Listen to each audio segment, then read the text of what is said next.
I never thought I'd be the kind of man who would install a GPS tracker on his wife's car. But 4 years into our marriage, something felt off. Call it gut instinct or just a shift in her behavior. Either way, I couldn't ignore it. Emma and I had what most would call a solid relationship. We met at a mutual friend's party, hit it off immediately, and within a year, we were married. Everything seemed perfect until it wasn't. It started with small things. Late nights at work that never used to happen before. A sudden interest in the gym when she had never cared about fitness. Texts she would answer with a quick, guilty glance in my direction before tilting her screen away. I told myself I was overthinking, that marriage ebbs and flows. But then there were the unexplained absences. Times she would say she was out shopping but came home with nothing. The days she would leave for errands and return hours later, distracted and distant. I'd ask about her day, and her responses were vague, rehearsed. I told myself, you're being paranoid. But doubt is a dangerous thing. It festers. It keeps you awake at night, playing out every worst-case scenario. And before you know it, you're taking steps you never imagined you would. That's how I ended up buying the GPS tracker. Following the trail. It wasn't a complicated setup. A small device, easily tucked into the lining of her car's trunk. Completely undetectable. I told myself it was just for peace of mind, that I'd check it once or twice, confirm nothing was going on, and move on with my life. But the first night I tracked her route, my world tilted. She wasn't at the gym like she said she'd be. Instead, she drove across town to an apartment complex I didn't recognize. She stayed there for 40 minutes before leaving. Her next stop? Another neighborhood, another residential street. This time, she was there for an hour. Then another location. 3 different places. 3 different stops.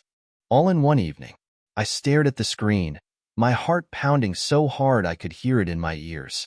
This wasn't just one affair. This wasn't just one man. What the hell was she doing? Connecting the dots. I didn't confront her immediately. I needed more. Over the next few days, I tracked every move she made. A pattern emerged. Monday, Wednesday, and Friday, she had gym nights. Those were the nights she rotated between different addresses. Tuesday and Thursday, she was running errands, but her tracker told a different story.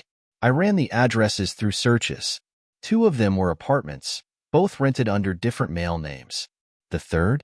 A house belonging to someone I didn't recognize, but would soon find out was a former co-worker of hers. I wasn't just dealing with an affair. I was dealing with something much worse. The breaking point. The night everything came crashing down, I wasn't supposed to be home. I had told Emma I was heading out for a work dinner. Instead, I parked a few streets away and waited. Sure enough, at exactly 6:45 p.m., she left the house, dressed up just a little more than usual. I followed at a safe distance. Her first stop was the same apartment she had visited before. She was inside for 20 minutes before leaving. Then she drove straight to the second apartment. This time, I saw the door open. A man, mid-30s, athletic, let her in with a grin before they disappeared inside. I gripped the steering wheel so hard my knuckles turned white. But I wasn't done. The final stop, the house. She barely knocked before the door swung open. This time, an older man welcomed her inside, his hand resting just a little too comfortably on her lower back. I sat there, staring at my phone screen, the GPS mocking me. 3 men, 1 night. I had all the proof I needed. I just didn't know what to do with it yet. I sat in my car for what felt like hours, staring at the last location where my wife had disappeared inside. My mind raced, replaying every excuse she had ever given me, every lie disguised as a casual remark. The weight of what I had uncovered pressed down on me like a boulder. I wasn't just dealing with infidelity. I was dealing with a wife who had woven an intricate web of deception, juggling multiple affairs at the same time. 3 men, 1 night. The realization made me sick. I clenched the steering wheel, trying to steady my breathing. I needed more than just GPS logs. I needed undeniable, indisputable proof. So, I waited, collecting evidence. An hour later, she walked out of the house. She looked different, relaxed, satisfied. She checked her phone, sent a message, then got into her car and drove off. I tailed her from a safe distance, keeping my headlights off whenever possible. She stopped at a gas station, filled up, and then finally drove home. By the time I arrived at our house, I had already decided what I needed to do. Inside, she greeted me like any other night. "Hey, babe. How was the dinner?" I studied her face, looking for any flicker of guilt. There was none. She was good at this. Too good. "Long," I said, forcing a smile. "I'm exhausted." She gave me a quick peck on the cheek and disappeared into the bathroom. I listened as the shower turned on. My stomach twisted. She was washing off the evidence, scrubbing away the truth like it never happened. I pulled out my phone and opened the recording app. I had already taken screenshots of her GPS history. Now, I needed more. Over the next week, I doubled down. I installed a small voice recorder in her car. I checked phone records. Most calls were to saved female names, but the GPS locations told me otherwise. I even reached out to a private investigator, paying for a one-week job to follow her. By Friday, I had everything. The GPS data, the recorded conversations, the photos from the investigator. She wasn't just cheating. She had a full schedule. Monday and Wednesday were for Mark, the younger man in the apartment. Friday was for Daniel, the well-off, older guy in the house. The second apartment? That was Chris. She rotated between them, lying to each one the same way she lied to me. She had built a life of deception, managing multiple relationships while coming home to me like nothing was wrong. The cracks began to show. By the weekend, I had stopped engaging with her like before. I couldn't force myself to pretend. She noticed. "You've been quiet lately," she said over dinner. "Work stress," I replied. She nodded but didn't press. She was comfortable in her lie, assuming I was still the clueless husband she had played for years. But then something changed. One night, while she was asleep, her phone buzzed on the nightstand. Normally, she kept it locked, but by some miracle, I saw the preview message before the screen went dark. "Chris, missed you tonight. Can't wait for Monday." A pit formed in my stomach. She wasn't even being careful anymore. That's when I knew it was time. I wasn't just going to confront her. I was going to destroy the illusion she had built. The final play begins. The following Monday, I took the day off work. She thought I had a meeting out of town, which worked perfectly. By noon, I had parked down the street from her first stop. The private investigator had already sent me his last batch of evidence, confirming she would be there. At 6:30 p.m., right on schedule, she arrived at Chris's apartment. She was inside for 40 minutes before heading to Daniel's house. I followed. Another hour there. Then, the final stop, Mark's apartment. This time, I didn't just sit and watch. I parked, got out, walked straight up to the door. I knocked. A few seconds later, Mark answered, shirtless, clearly caught off guard. Behind him, I could see my wife, wide-eyed, frozen in place. "Hey, man," I said, keeping my voice steady. "I think we need to talk." Mark stared at me, confusion plastered across his face. Behind him, Emma froze like a deer caught in headlights. She opened her mouth to speak, but nothing came out. I kept my voice calm. "So, how long has this been going on?" Mark blinked. "What are you talking about?" I let out a dry chuckle, shaking my head. "Come on, you're not that naive." I stepped forward slightly, forcing him to move back and reveal more of the apartment.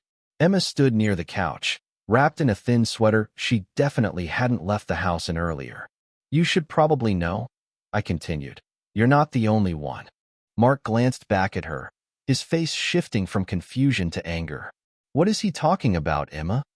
She stammered, her voice cracking. I can explain." I raised my hand, cutting her off. "Save it. I'm not here for excuses." I pulled my phone from my pocket and opened the GPS tracking app. I tapped a few times and held it out to Mark. Monday, Wednesday, Friday, different men. "You're just one stop on the schedule." His jaw clenched as he scanned the evidence. "You're joking." "No, I'm not." I tilted my head toward Emma. "Tell him." She shook her head furiously. "It's not like that." "It's exactly like that," I snapped, my patience evaporating. "You thought I wouldn't figure it out?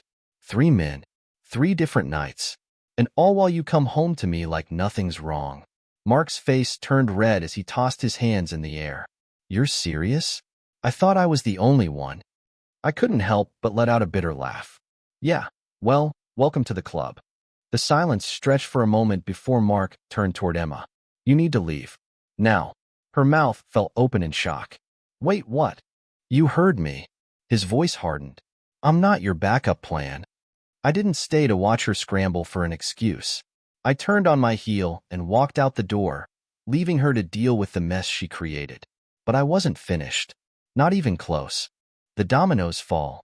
While she was still tangled up in her explanation to Mark, I moved on to my next step. I drove straight to Daniel's house, the older man who thought he had something special with her. I rang the doorbell and waited. When the door opened, there he was, polished, well-dressed, clearly comfortable. Can I help you? You sure can, I said, pulling out a neatly prepared folder. You're involved with Emma, right? His face barely flickered. Who are you? Her husband. I let that word hang in the air for a moment, watching as his confidence cracked. This folder contains everything you need to know. Dates, times, and by the way, there are others. I handed the folder to him and turned to leave. Consider yourself updated. As I walked back to my car, I could hear him flipping through the pages, no doubt realizing how thoroughly she had played him. I didn't bother confronting the third guy, Chris. I had already sent him the same folder by express delivery, along with a simple note. You're not special. Turning the tables. When I got home, Emma's car was already in the driveway. She was sitting on the porch, pale and trembling. As I stepped out of my truck, she rushed toward me. Please, we need to talk, she begged. I brushed past her, unlocking the door and stepping inside. We're past talking, Emma. She followed me in, panic lacing her voice. I'm sorry. It was a mistake. I never wanted to hurt you. I let out a cold laugh. A mistake? You don't make a mistake 3 times a week with 3 different men. That's a lifestyle choice. Her hands shook as she reached out. I can fix this. I'll do whatever it takes. I faced her, my anger simmering just beneath the surface. Fix it? You shattered everything we had. I've given you every chance, and you threw it all away for, what? Cheap thrills? Tears filled her eyes, but I refused to let it sway me. You don't get to cry, Emma. Not after what you've done. I walked to the kitchen counter and slid a thick envelope toward her. These are divorce papers. My lawyer will be in touch. Her face crumpled as she took the envelope in her hands. Is this really what you want? I nodded, my voice firm. I deserve better. And now, I'm going to make sure you feel every consequence of your choices. Severing the ties. The next few days were a whirlwind. I froze our joint accounts and removed her from every shared asset. I changed the locks on the house while she stayed with a friend. Her reputation, once so carefully crafted, was crumbling. Word spread quickly. People who once admired her couldn't look at her the same way. The men she had juggled wanted nothing to do with her once they learned the truth. I wasn't done, though. Her job? I sent an anonymous packet to HR detailing how she had used work hours and company resources to coordinate her affairs. By the end of the week, she was let go for misconduct. Everything she had built on lies was falling apart piece by piece, and I didn't lose a wink of sleep over it. The divorce was not quick, nor was it easy. Emma fought for everything she could, but she was in no position to win. Thanks to the evidence I had gathered, my lawyer made it clear that I had the upper hand. Infidelity clauses in our prenup ensured she wouldn't get a penny more than what she walked into the marriage with. Still, she tried. She begged, cried, promised to change. Then, when she realized I wasn't budging, she turned to anger. Accusations, lies, anything she thought might break me. But I was past breaking. I refused to engage in the theatrics. Instead, I let my lawyer handle every interaction. When she texted me long, emotional pleas, I didn't respond. When mutual friends tried to intervene, I shut it down. By the time the divorce was finalized, she was left with nothing but her own mistakes. The cost of deception. The men she had been juggling wanted nothing to do with her once the truth came out. Mark blocked her entirely. Daniel, the wealthier one, had no interest in picking up the pieces of her shattered life. And Chris? He was humiliated enough to quit his job and move out of state. She had burned every bridge. Her reputation at work had been ruined after her termination. Word spread fast in her professional circles, making it difficult for her to find anything comparable. The lifestyle she had built on deception collapsed around her. I heard from mutual acquaintances that she was struggling, bouncing between short-term jobs, trying to regain some sense of stability. I didn't care. She made her choices. Now she had to live with them, picking up the pieces. As for me, life wasn't exactly smooth sailing. The emotional wreckage of our marriage didn't disappear overnight. I had to adjust to living alone, to undoing years of trust and commitment that had been built on lies. There were nights when the anger still bubbled up, when I wondered how I could have been so blind. But I was moving forward. Therapy helped. So did throwing myself into work, the gym, and reconnecting with old friends. I started traveling more, doing things I had put off while trying to be the perfect husband to a woman who never deserved it. It wasn't easy, but it was mine. One night, months later, I got a text from an unknown number. "Emma, I know you'll never forgive me, but I just want you to know that I regret everything. I hope you're happy." I stared at the message for a moment. Then I deleted it. No response. No closure for her. I had already moved on, and that was enough.